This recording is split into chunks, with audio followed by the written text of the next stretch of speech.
Bienvenue une fois de plus à notre programme d'information de Magnificat.tv consacré à l'actualité de l'Église. Nous sommes aujourd'hui le mercredi 20 septembre 2023. Voici les titres de notre journal.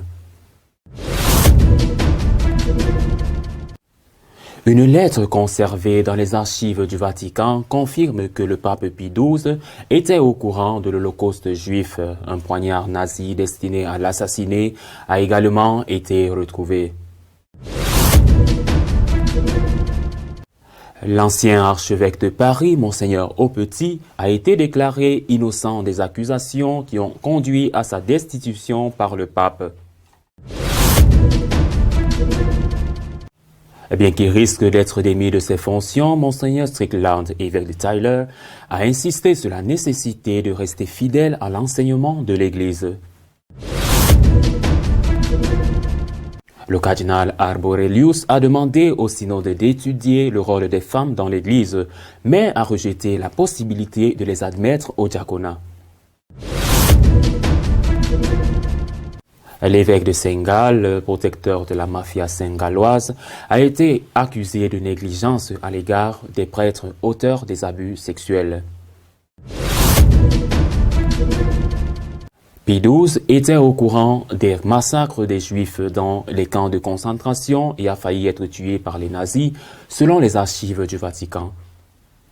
Une lettre retrouvée dans les archives du Vatican donne un aperçu des événements de la Seconde Guerre mondiale et de la position adoptée par Pie XII. Le pape Pacelli était au courant de l'existence des camps de concentration et de l'extermination massive des Juifs qui y étaient perpétrés quotidiennement. Un poignard gravé de la croix gammée nazie a également été retrouvé. Il a été trouvé dans l'appartement de Pie XII par son successeur, le pape Jean XXIII, qui a demandé des explications à sœur Pascaline Allener, l'assistante de Pie XII. La sœur révéla que le poignard avait été apporté à une audience par un membre de la SS qui avait l'intention de l'utiliser contre Pie XII. Mais les soldats s'étaient repentis et l'avaient donné au pape. Une autre découverte concerne la protection des Juifs ordonnée par Pie XII. Il s'agit de la liste de ceux qui ont été protégés des persécutions nazies à Rome grâce aux institutions ecclésiastiques de la capitale qui leur ont offert un refuge. Il s'agit de 100 congrégations féminines, de 55 congrégations masculines. Elles ont été protégées, plus de 4300 personnes, dont 3600 sont identifiées par leur nom. Parmi elles, 3200 sont certainement des Juifs. Rome a été occupée par les nazis pendant 9 mois, du 10 septembre 1943 jusqu'à la libération de la ville par les forces alliées le 4 juin 1944. Pendant cette période, la persécution des Juifs a entraîné la déportation et l'assassinat de près de 2000 personnes, dont des centaines d'enfants et d'adolescents, sur une communauté qui comptait entre 10 000 et 15 000 personnes. Accusé d'abus et révoqué pour cela, il vient d'être déclaré innocent. Il s'agit de Monseigneur Aupetit, ancien archevêque de Paris. L'ancien archevêque de Paris, Michel Aupetit, a été relaxé par la justice dans le cadre de l'enquête préliminaire ouverte en 2022 à la suite d'un signalement du diocèse de Paris. Le procès pour agression sexuelle a été renvoyé jeudi 14 septembre.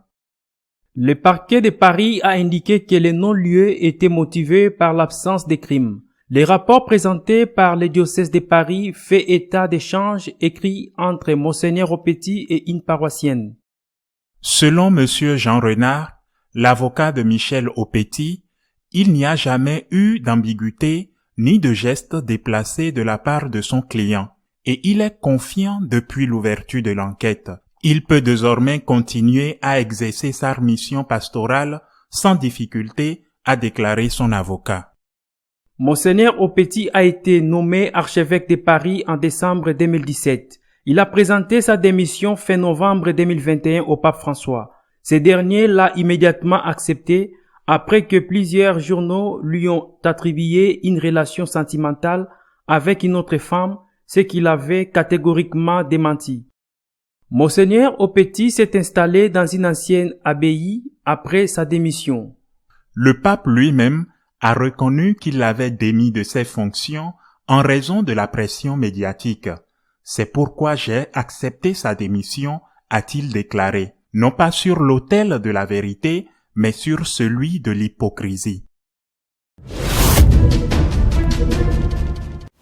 L'évêque Strickland a insisté sur la nécessité d'être fidèle à l'enseignement de longue date de l'Église, en particulier en ce qui concerne la communion dans la grâce.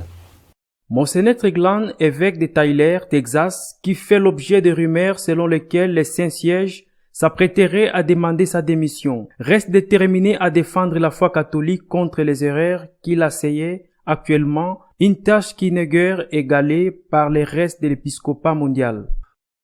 Sa dernière lettre pastorale traite de l'Eucharistie et de l'obligation de ne pas être en état de péché mortel pour recevoir la communion. Après avoir expliqué le dogme eucharistique, il s'est attaché à refuter la plus grande attaque contre le sacrement au sein même de l'Église, la nécessité d'être dans la grâce de Dieu pour recevoir la communion.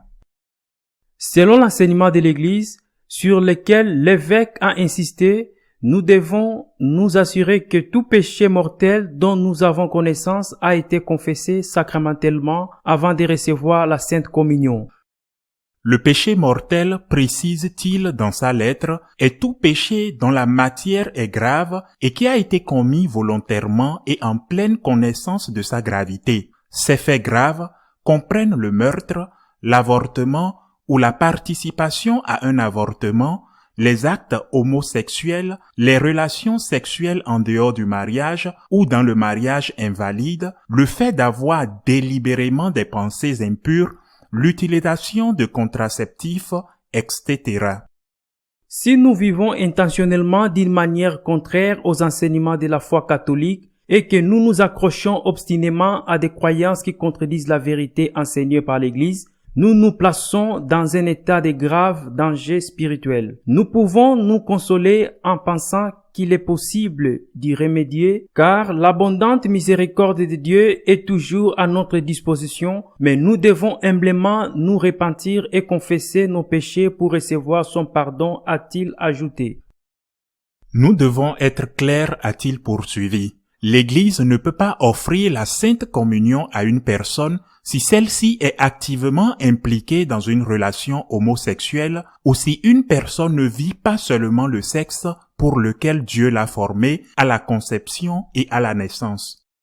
En outre, je tiens à préciser que l'Église n'a jamais toléré et ne tolérera jamais qu'un catholique qui persiste dans une union adultère reçoive l'Eucharistie. Une personne doit d'abord se repentir du péché d'adultère et recevoir l'absolution sacramentelle et aussi prendre la ferme résolution d'éviter ces péchés à l'avenir. En d'autres termes, l'adultère doit cesser pour que l'individu puisse recevoir la Sainte Communion. L'archevêque de Stockholm, le cardinal Arborelius, a demandé au synode d'étudier le rôle des femmes dans l'Église, mais a rejeté leur admission au diaconat.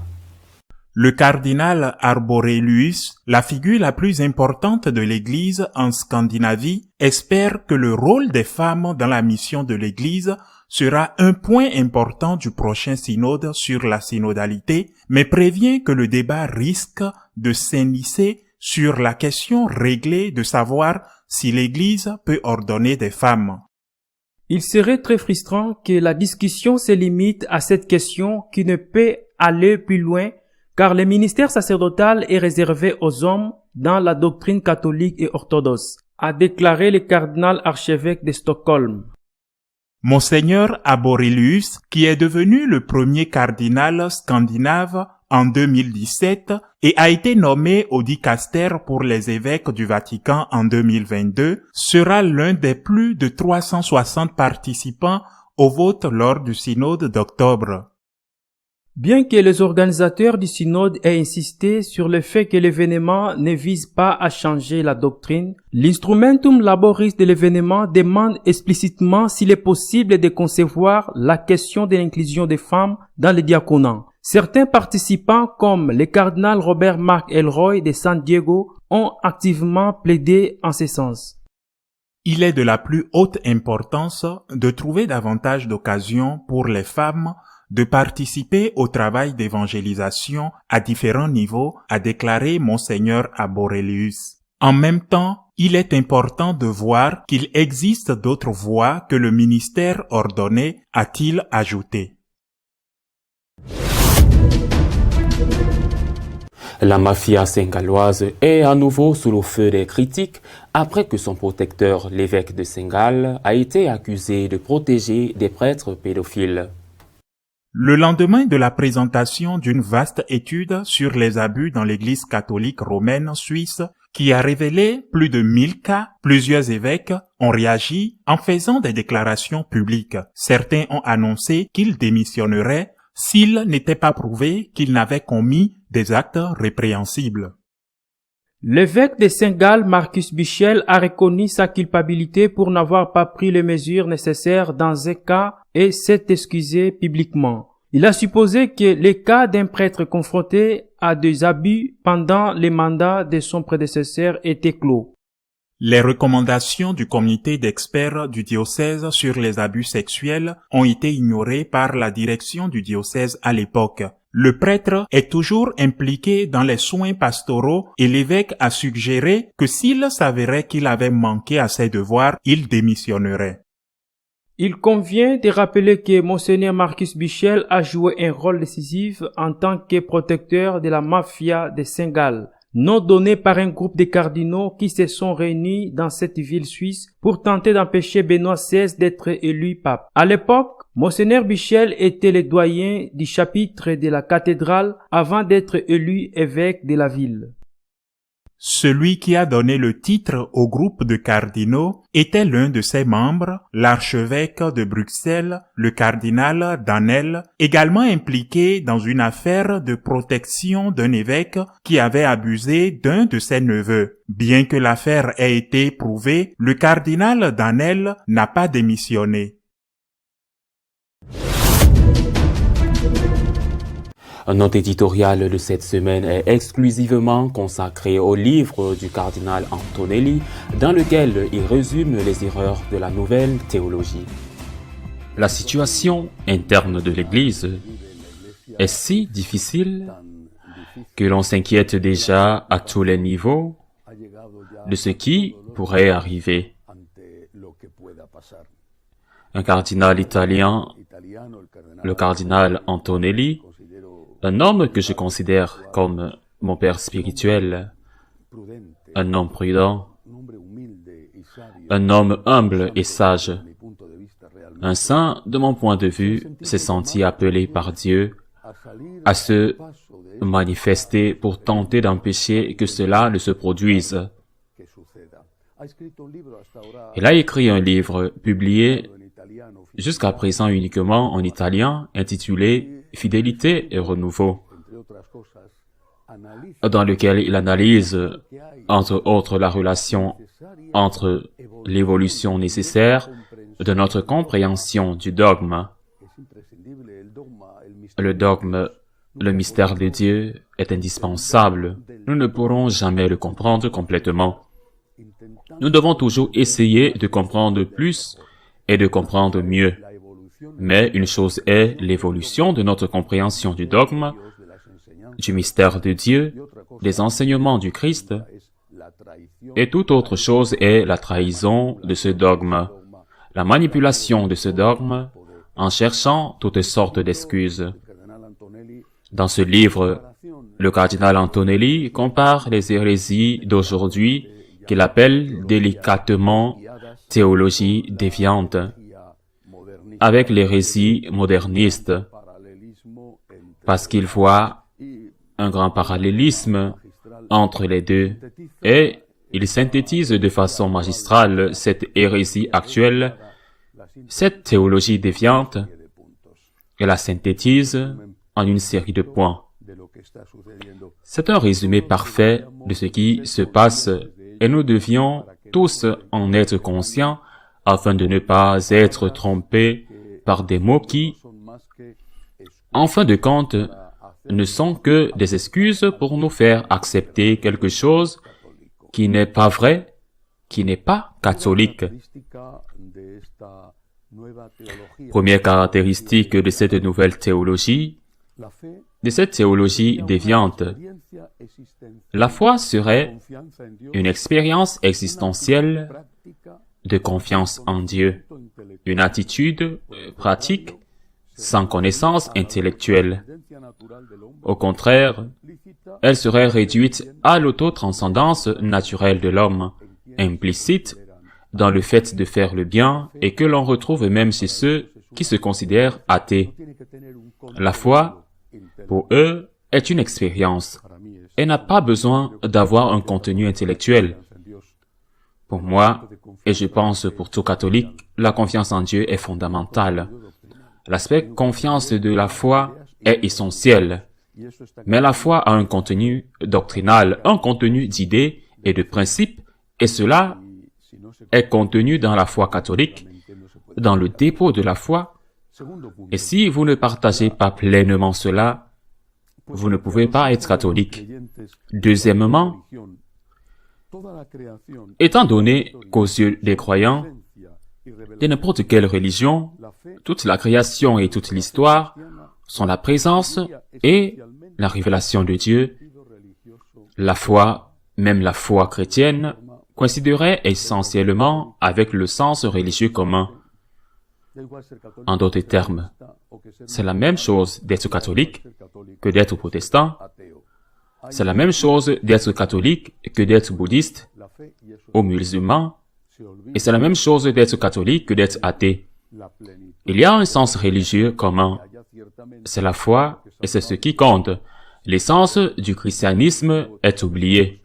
La plénitude de la révélation, bien qu'il y ait certainement ce que saint Paul appelait, ce qui apparaît dans le Nouveau Testament, le semina verbi, les graines de la parole. Dans les autres, il y a une partie de la vérité, mais la plénitude de la vérité se trouve dans l'Église catholique, et cela est oublié. Cela fait partie de l'hérésie.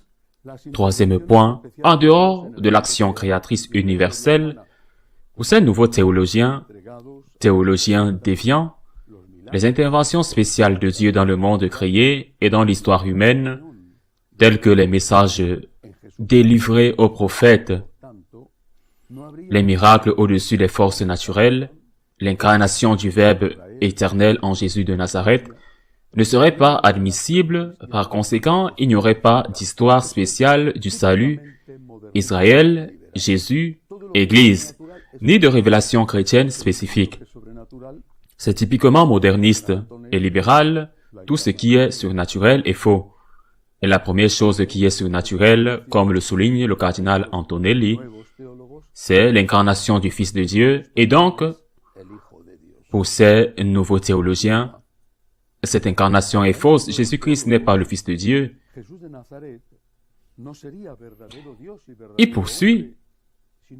Pour ces nouveaux théologiens, Jésus de Nazareth ne serait pas un vrai Dieu et un vrai homme, mais seulement un homme extraordinaire. Le croyant parfait en Dieu ne serait pas le sauveur universel, mais seulement le témoin le plus autorisé de la volonté salvatrice de Dieu pour tous les hommes. C'est là que réside le cœur du problème. Lorsque la foi est perdue, ou que la foi reste simplement liée à l'idée abstraite d'un Dieu créateur qui vit en dehors du monde dans lequel nous n'avons aucun intérêt, lorsque la vraie foi est perdue, il y a un sens au fond très similaire au sens maçonnique de la foi. Lorsque la vraie foi est perdue, la première chose qui est perdue est l'incarnation de notre Seigneur et ensuite le salut qui nous est donné par Jésus-Christ. Et on tente de faire passer cela pour le nouveau christianisme de la nouvelle Église. Il poursuit en disant, toutes les religions, doctrines, rites, prières, structures, activités personnelles et communautaires seraient des interprétations dérivées et secondaires de la foi vécue, conditionnée historiquement et culturellement, changeant et même se contredisant avec le temps. Même l'enseignement de Jésus serait une interprétation de son expérience vécue dans le contexte de la culture biblique juive. Les enseignements de Jésus ne sont pas des enseignements de Dieu parce que le Christ pour eux n'est pas Dieu. Tout comme le Christ n'est pas Dieu, tout comme le Verbe ne s'est pas fait chair, les enseignements de Jésus sont des enseignements humains, au même niveau ou, si vous voulez, plus élevés, mais en fin de compte, des enseignements humains comme ceux de Confucius ou plus tard de Mahomet. Les enseignements d'un grand homme est donc conditionné par sa culture et donc nécessairement changeant. L'Écriture sainte et la tradition ecclésiale de la foi ne contiendraient pas des vérités à croire, mais interpréteraient et témoigneraient des expériences religieuses vécues dans le sillage de Jésus de Nazareth et seraient donc précieuses pour stimuler des expériences encore nouvelles.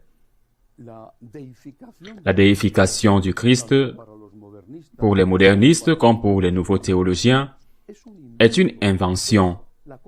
Elle est la conséquence d'une profonde admiration ressentie par des premiers disciples de Jésus, en particulier par Saint Paul, pour la grandeur de la figure de son maître. Il a été déifié a posteriori.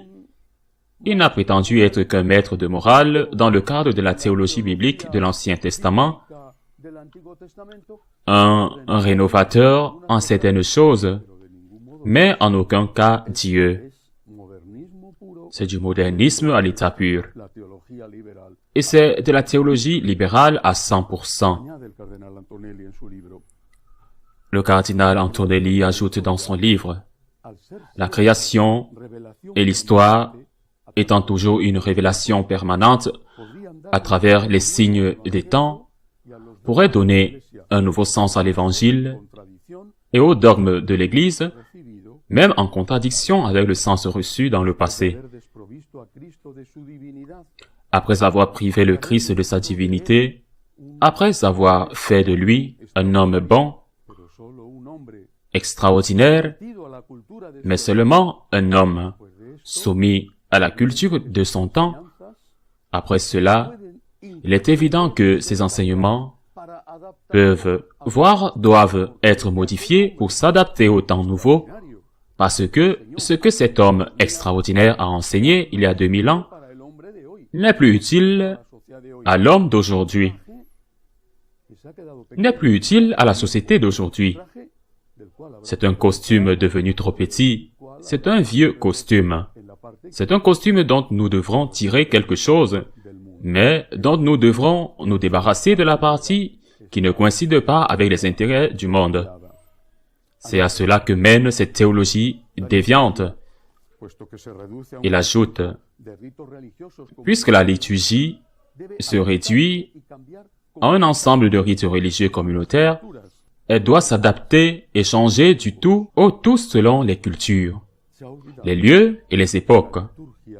On a oublié que la liturgie n'est pas le culte que l'homme veut rendre à Dieu, mais le culte que Dieu veut que l'homme lui rende. La liturgie fait partie de la révélation. Ce n'est pas une assemblée de voisins qui décide comment célébrer une fête. La liturgie est le culte que Dieu veut que nous lui rendions, et donc, elle n'est pas à notre guise, à la merci de nos goûts, ou des changements d'humeur au fil du temps. Il ajoute, et l'Église, parce qu'elle est un peuple vivant dans l'histoire, au milieu d'autres peuples, doit se réorganiser dans un sens démocratique, dans les sociétés démocratiques modernes. Pourquoi l'évêque aurait-il le dernier mot dans un diocèse? ou le curé dans sa paroisse, ou le pape dans l'Église. Dans une société démocratique, tout se fait par vote. Qui commande? Une assemblée est élue. Je ne sais pas quel type de représentation ce sera. Une assemblée est élue et cette assemblée décidera de tout, de la liturgie, du dogme, de la morale, de qui est évêque.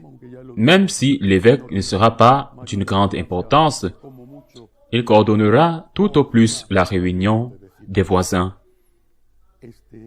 C'est le point que la nouvelle Église veut atteindre rapidement, le point que le Vatican a déjà explicitement condamné.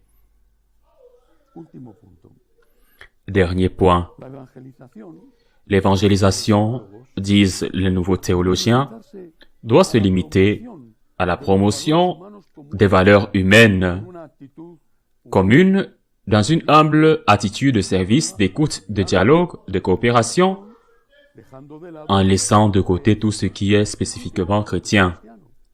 Or, il s'avère qu'évangéliser, ce n'est pas présenter le merveilleux message que Dieu aime l'homme au point de se faire homme et de mourir pour lui, le merveilleux message qu'il y a une vie éternelle, le merveilleux message que, si nous sommes fidèles au Christ, nous pouvons entrer par sa grâce, par sa générosité, par sa miséricorde un jour dans la gloire.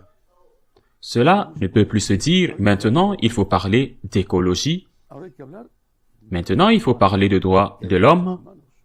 Quel droit de l'homme? Maintenant il faut parler de justice sociale. Mais on ne peut pas parler de Jésus-Christ parce que si on parle de Jésus-Christ, on fait du prosélytisme. Il ne faut pas le faire. Ce n'est pas la bonne chose à faire maintenant. Il est temps de parler de la pollution des rivières, de la faune de l'ours polaire ou du sort des baleines et des phoques. La situation est vraiment grave et nous devons rester fermes en ce moment en défendant la vérité, en la défendant avec amour, en la défendant comme le fait cet homme prudent, sage et saint, en la défendant avec clarté, sans insulte, en la défendant avec amour, mais surtout nous devons prier. Nous devons surtout prier et prier beaucoup. Notre travail, notre courage même, le risque que nous prenons pour défendre la vérité aujourd'hui au sein de l'Église est nécessaire. Mais ce qui est nécessaire, c'est que Dieu intervienne. Si Dieu ne construit pas la maison, c'est en vain que les bâtisseurs travaillent, demandant au Seigneur de protéger son Église, de sauver son Église. À la semaine prochaine, si Dieu le veut. Si vous souhaitez être au courant de ce qui se passe dans l'Église, vous pouvez le faire à travers notre page d'information magnificat.tv. Nous continuerons à vous tenir informés de tout ce qui se passe dans l'Église. À nous revoir la semaine prochaine, si Dieu le veut.